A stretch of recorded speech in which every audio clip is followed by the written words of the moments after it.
حي على الصلاة حي على الصلاة حي على الفلاح حي على الفلاح۔ اگر کسی شخص کے پاس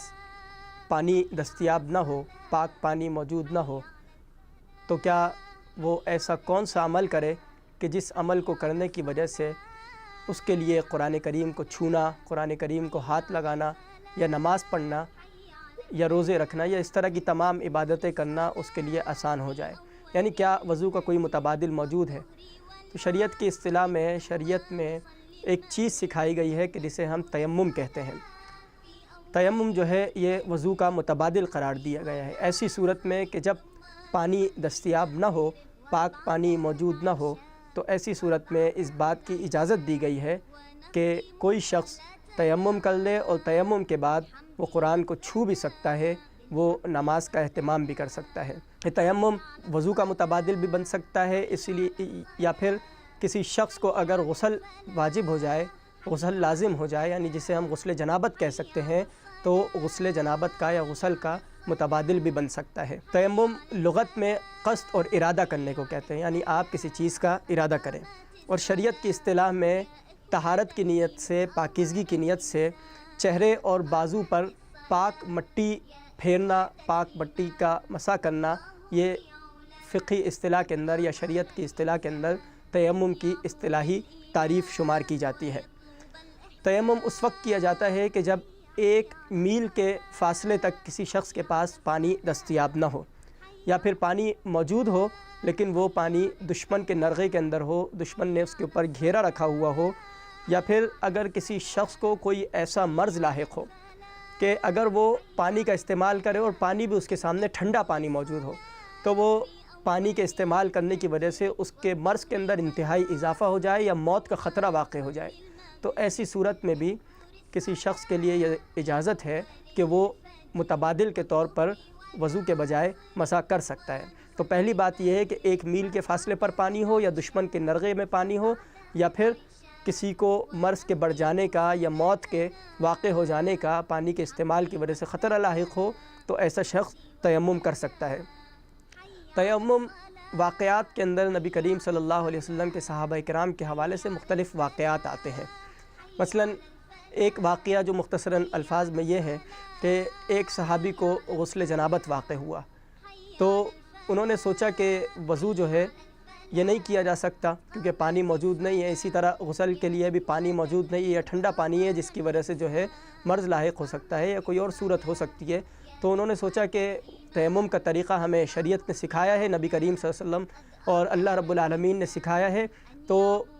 تیمم کے لیے انہوں نے زمین پر لوٹنا پوٹنا شروع کر دیا، یعنی اس طرح کہ جس طرح پانی سے غسل کیا جاتا ہے اور پورے جسم تک پانی کو پہنچایا جاتا ہے، اسی طرح وہ صحابی نے اپنے جسم پر مٹی پھیرنا اور پورے جسم کو جو ہے مٹی کے اندر لوٹنا پوٹنا شروع کر دیا تاکہ پورے جسم تک مٹی پہنچ جائے۔ تو ان کے ذہن میں یہ بات آئی کہ تیمم کرنے کا طریقہ یوں ہے کہ پورے جسم تک جو ہے مٹی پہنچائی جائے، کیونکہ یہ غسل کا متبادل بن سکتا ہے اور وضو کا متبادل بن سکتا ہے۔ اسی طرح ایک واقعہ یہ بھی آتا ہے کہ ایک صحابی کہ جو انتہائی بیماری کے اندر مبتلا تھے،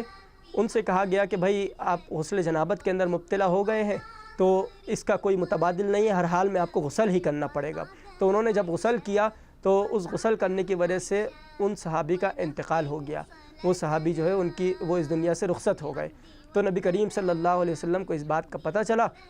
تو آپ علیہ الصلاۃ والسلام نے فرمایا کہ تیمم کیا جا سکتا تھا جو کہ غسل کا اور وضو کا متبادل ہے، اور قرآن کریم کی اس آیت کے اندر اجازت بھی دی گئی ہے کہ فَإِن لَّمْ تَجِدُوا مَاءً فَتَيَمَّمُوا صَعِيدًا طَيِّبًا، کہ اگر تم میں سے کوئی شخص پانی نہ پائے تو وہ تیمم کر لے، اور تیمم بھی صعیداً طیبہ، صعید اور طیب یعنی پاکیزہ مٹی سے، ہر عام مٹی سے نہیں بلکہ پاکیزہ مٹی سے تیمم کرنے کی اجازت ہے۔ تو تیمم کے اندر جو ضروری چیزیں ہیں وہ یہ ہے کہ انسان پاک مٹی کے اوپر اپنے ہاتھوں کو مارے، 2 مرتبہ اپنے ہاتھوں کو مارے، اور پھر اپنے چہرے کو اور اپنے دونوں ہاتھوں کو کوہنیوں تک جو ہے وہ اس کے اوپر اپنے ہاتھوں کے ذریعے مسح کرے، تو اس طریقے سے انسان کا تیمم ہو جاتا ہے، اور یہ تیمم کے بنیادی فرائض اور بنیادی ارکان کے اندر ہیں۔ اسی طرح تیمم کی کچھ سنتیں بھی ہیں، مثلا کوئی شخص اگر زمین پر اپنے ہاتھ کو مارتا ہے، پاکیزہ مٹی پر مارتا ہے، تو اس کو ہاتھوں کو جھاڑ لے تاکہ وہ جو مٹی ہے زیادہ وہ ہاتھوں سے جھڑ جائے اور گر جائے، اسی طرح تیمم مسلسل کرے، اس کے اندر موالات ہو یعنی تسلسل ہو، اسی طرح ترتیب کا خیال رکھے، یہ تمام چیزیں جو ہے آغاز میں بسم اللہ کہے، یہ تیمم کی سنتیں ہیں۔ تیمم کا جو طریقہ ہے اور درست طریقہ وہ یہ ہے کہ انسان جو بھی تیمم کرنے کا ارادہ رکھتا ہو اس کی نیت ہونی چاہیے کہ وہ تیمم کر رہا ہے۔ دوسری بات یہ کہ اس کے سامنے پاکیزہ صاف ستھری مٹی موجود ہو۔ تیسری بات یہ کہ وہ اپنی انگلیوں کو اس طرح کشادہ اور کھلا رکھے، بالکل ملا کر نہ رکھے بلکہ کشادہ اور کھلا رکھے، اور پھر پاک مٹی پر ہاتھ یوں کر کے مارے، اپنی انگلیوں کو مارے، اور پھر اپنی انگلیوں کو جب وہ اٹھائے تو اس کو جھاڑ لے۔ جھاڑنے کے بعد وہ جو ہے اپنے دونوں ہاتھوں کو اپنے چہرے کے اوپر اچھی طرح پھیر لے، جس طریقے سے وضو کے اندر پانی چہرے تک پہنچایا جاتا ہے، اسی طرح وہ اپنے ہاتھوں سے جو ہے اپنے پورے چہرے پر ہاتھ پھیر لے تاکہ اچھی طریقے سے پورے چہرے کا مسح ہو جائے۔ پھر اس کے بعد وہ دوبارہ سے اپنے ہاتھوں کو زمین پر مارے، پھر دوبارہ سے جھاڑے، اور پھر پہلے اپنے الٹے ہاتھ کے ذریعے اپنے سیدھے ہاتھ کو اچھی طرح کونیوں تک مسح کرے۔ اور اس کا طریقہ کار یہ ہوگا کہ اوپر کا جو حصہ ہے اپنے ہاتھ کا، یہ جو 3 انگلیاں ہیں، اس کو سیدھے ہاتھ کی اوپر کی انگلیوں سے یوں پھیرنا شروع کرے اور کونیوں تک لے کر آئے۔ پھر یہ جو نچلا حصہ باقی رہ جاتا ہے، یہ والا حصہ، اس چیز کے ذریعے جو ہے اپنے ہاتھوں کے نچلے حصے کو اچھی طرح پھیر لے اور اس کے اوپر مسح کر لے۔ یعنی پہلے اپنے 3 انگلیوں سے اوپر کے حصے کے اوپر ہاتھ پھیرے، اور پھر اپنے یہ جو نیچے کا حصہ باقی رہ جاتا ہے اس کے ذریعے واپس یوں کر کے ہاتھ لے کر آئے۔ پھر اسی طرح الٹے ہاتھ کے ذریعے بھی پہلے اوپر کے حصے کو اور پھر واپس نیچے کے حصے کی طرف لے کر آئے۔ یہ تیمم کا درست اور مسنون طریقہ ہے جو نبی کریم صلی اللہ علیہ وسلم نے ہمیں سکھائے۔ یہی 2 باتیں ہیں تیمم کے اندر، باقی کلی کرنا اور ناک میں پانی پہنچانا، اسی طرح ہاتھ دھونا یا پیر دھونا یا سر کا مسح کرنا، یہ تمام چیزیں تیمم کے اندر نہیں ہیں، بلکہ صرف اپنے چہرے کا مسح کیا جائے گا اور اپنے دونوں ہاتھوں کا مسح کیا جائے گا۔ اور تیمم کن چیزوں سے ٹوٹ جاتا ہے جنہیں ہم نواقض تیمم کہہ سکتے ہیں، تو وہ تمام اعمال کہ جن کی وجہ سے انسان کا وضو ٹوٹ جاتا ہے، ان تمام چیزوں کی وجہ سے تیمم بھی ٹوٹ جاتا ہے۔ لیکن اس کے اندر ایک اضافہ یہ بھی کیا جائے کہ جب کسی شخص کے پاس پانی موجود ہو یا کہیں سے پانی کا بندوبست اچانک ہو جائے یا اس کو پانی نظر آ جائے، تو ایسی صورت میں بھی ایسی صورت میں بھی تیمم ٹوٹ جاتا ہے اور پھر وضو کرنا پڑتا ہے، فوراً ہی پھر تیمم ٹوٹ جاتا ہے۔ باقی تیمم